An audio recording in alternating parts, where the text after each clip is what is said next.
Assalamualaikum warahmatullahi wabarakatuh. Bagaimana kabarnya hari ini teman-teman? Semoga teman-teman selalu diberikan kesehatan dan keselamatan oleh Allah Subhanahu wa taala. Pada kesempatan kali ini, kita akan mempelajari tentang pecahan biasa. Nah, di mana kali ini kita akan belajar merubah pecahan biasa menjadi pecahan campuran. Yang kedua, merubah pecahan biasa menjadi pecahan desimal. Dan yang ketiga, yaitu merubah pecahan biasa menjadi ke dalam bentuk persen, teman-teman. Caranya cukup mudah sekali jika teman-teman tonton videonya sampai selesai. Oke. Untuk yang pertama, kita akan belajar tentang merubah pecahan biasa ke dalam bentuk pecahan campuran. Di sini, untuk merubah pecahan biasa menjadi pecahan campuran, syaratnya ialah A per B, di mana A itu adalah pembilang, dan B itu adalah penyebut. Nah, di mana syaratnya untuk merubah pecahan biasa menjadi pecahan campuran, yaitu pembilangnya itu harus lebih besar daripada penyebut, teman-teman. Jadi seperti ini. 7 per 3. Nah, 7 itu posisinya adalah sebagai pembilang, sedangkan 3 yaitu sebagai penyebut. Nah, untuk merubah pecahan biasa ke dalam pecahan campuran, syaratnya ialah pembilang itu harus lebih besar daripada penyebut. Nah, jadi nanti teman-teman untuk pembagiannya pun seperti ini. Nah, kita menggunakan bagi kurung. Nah, di mana yang ada di dalam kurungnya itu adalah pembilang. Nah, pembilang di sini adalah angka 7. Nah, sedangkan yang membaginya yaitu adalah penyebut atau angka 3.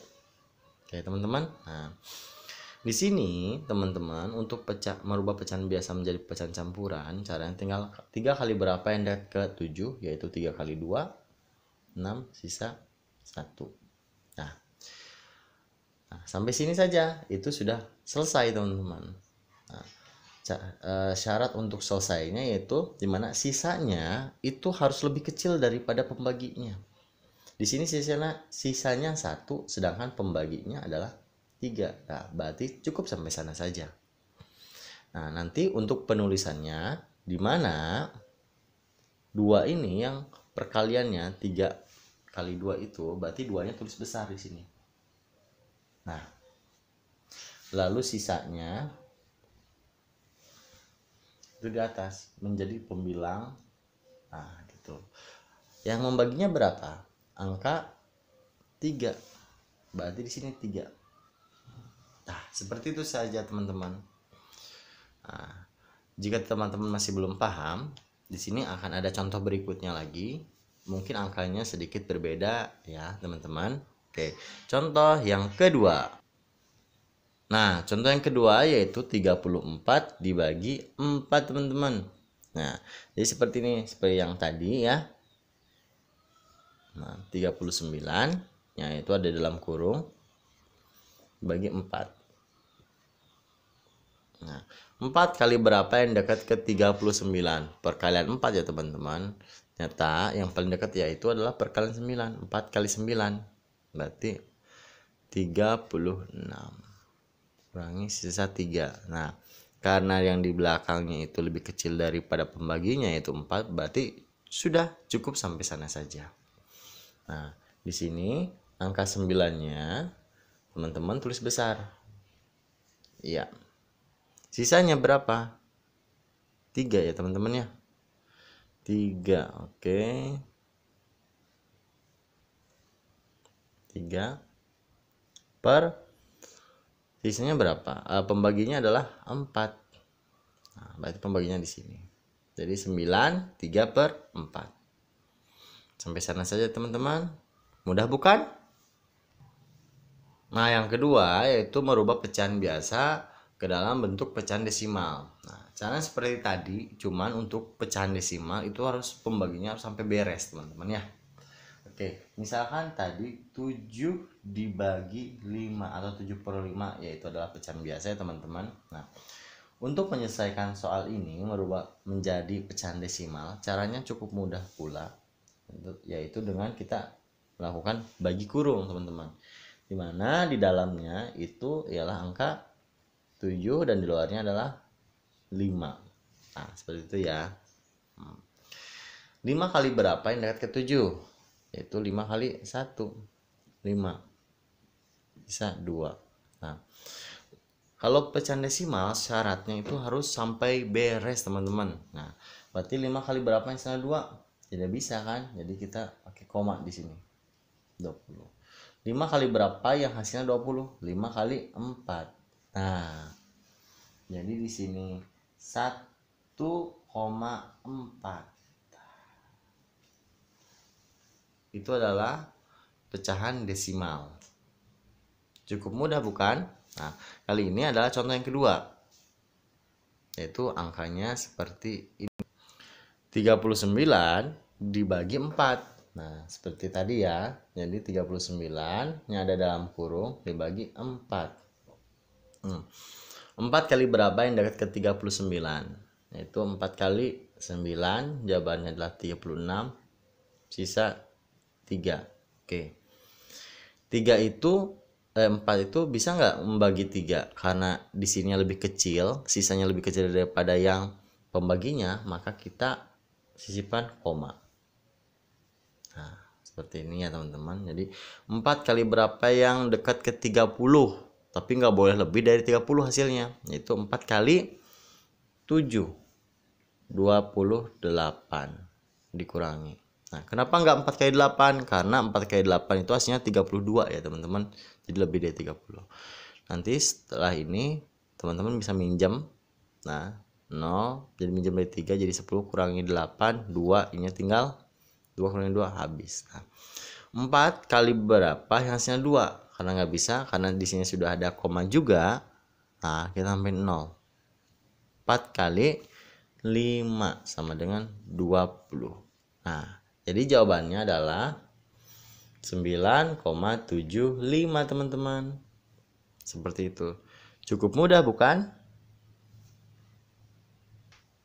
Nah, yang ketiga yaitu merubah pecahan biasa ke dalam bentuk persen. Nah, di sini untuk persen belakangnya itu harus ada tanda seperti ini teman-teman. Nah, ini persen ya. Pembagi, kalau bagi beda lagi. Nah, untuk persen teman-teman ada soal seperti ini. Misalkan pecahan biasanya tadi 7/5. Oke, sama dengan dirubah ke dalam bentuk persen jadi berapa? Nah, syaratnya untuk merubah ke dalam bentuk persen, ingat persen itu adalah per 100. Jadi bawahnya itu harus jadi 100 teman-teman ya. Nantinya per 100 gitu. 5 kali berapa yang hasilnya jadi 100? Nah, di sini adalah 5 kali 20. Berarti yang atas juga kali 20. Berarti 7 kali 20 adalah 140 per 5 kali 20 adalah 100. Nah, karena bawahnya sudah 100, berarti tinggal dirubah ke persen. Berarti 140%. Ingat, persen itu per 100. Nah, jadi kalau sudah seperti ini penyebutnya 100, maka tinggal dirubah saja menjadi ke dalam ini nih, tandanya seperti ini, persen.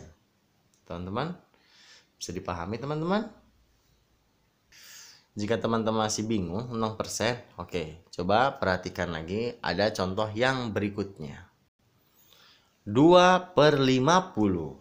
Nah, ingat, persen itu penyebutnya harus jadi 100. Ingat. Nah, 2 itu posisinya sebagai pembilang dan 50 yaitu sebagai penyebut. Nah, jika ingin penyebutnya jadi 100, maka dikali berapa nih? Penyebutnya itu 50 kali berapa yang ingin jadi 100? Berarti dikali 2. Berarti dikali 2, atas kali 2 dan bawah pun kali 2. Nah, 2 kali 2 adalah 4, 50 kali 2 adalah 100. Jadi jawabannya adalah 4, karena per 100 itu adalah persen, berarti 4%. Nah, sampai sini saja teman-teman. Cukup mudah bukan untuk mengerjakannya? Nah, tadi kita sudah belajar tentang merubah pecahan biasa ke dalam bentuk pecahan campuran, merubah pecahan biasa ke dalam bentuk desimal, dan merubah pecahan biasa ke dalam bentuk persen ya teman-teman. Nah, di sini kita ada contoh soal di mana kita langsung saja rubah pecahan biasa ke dalam ketiga bentuk pecahan. Misalkan seperti ini. 9 per 4. Teman-teman, coba rubah pecahan biasa ini ke dalam bentuk pecahan campuran, desimal, dan persen. Nah, caranya seperti ini yang tadi. Nanti teman-teman bisa kotaknya di mana saja. Berarti 9 dalam kurung, karena yang ada di dalam kurung itu harusnya adalah penyebut, yang di luarnya adalah pembilang. Kebalik, sorry. Yang di dalam kurung adalah pembilang dan di luarnya adalah penyebut. Berarti 4 kali berapa yang dekat ke 9? Yaitu 4 kali 2 98 dikurangi sisa 1. Oke. Berarti yang perkaliannya yaitu 2, tulis di sini. Sisanya di atasnya pembaginya berapa teman-teman? 4. Oke. Nah, ini adalah pecahan campuran. Oke. Kita rubah lagi ke dalam bentuk pecahan desimal. Nah, untuk pecahan desimal seperti tadi pecahannya yang tetap yang ini ya, 9 per 4. Berarti 9 dibagi 4. 4 kali berapa yang ke 9 kali 2. 8, sisa 1. Nah, karena sisanya lebih kecil daripada pembaginya, maka tambahkan koma. 4 kali berapa yang dekat ke 10? 4 kali 2 juga 8, sisa 2. Karena sudah ada koma, pakai 0. Kali 5. Jadi jawabannya adalah berapa? 2,25. Oke, jika kurang jelas maka di sini saja kita jawabannya 2,25. Oke. Bisa teman-teman? Oke, yang sekarang kita merubah pecahan biasanya ke dalam bentuk persen. Misalnya mudah juga seperti yang tadi ya. Nah, berarti 9 per 4. Nah, berarti tinggal gini aja. 4 kali berapa yang hasilnya 100? Atau 100 bagi 4 itu berapa? Nah, jika teman-teman karena persen itu kan per 100 ya, jadi bagi 4 kali 2 sama dengan 8, 20 sama dengan 5. Oke, jadi 4 kali berapa? Kali 25, yang atas juga kali 25. Oke. Nah, setelah ini tinggal kalikan saja. Ini jadi 100. 9 kali 25, 45, 4, 18, 225. Nah, jadi 224 per 100. Jadi jawabannya adalah 224%. Nah, atau teman-teman nanti bisa ditulis di sini 224%. Nah, jadi dari satu pecahan biasa itu, nah kita bisa merubah ketiga bentuk pecahan. Ini pecahan biasa, pecahan campuran, pecahan desimal, dan persen. Nah, jadi cukup sampai di sini saja ya teman-teman. Jika teman-teman masih belum mengerti dan belum paham, coba tonton lagi videonya atau komen di bawah. Oke teman-teman, mohon maaf jika ada banyak kekurangan dalam penyampaiannya. Wabillahi taufiq wal hidayah. Wassalamualaikum warahmatullahi wabarakatuh.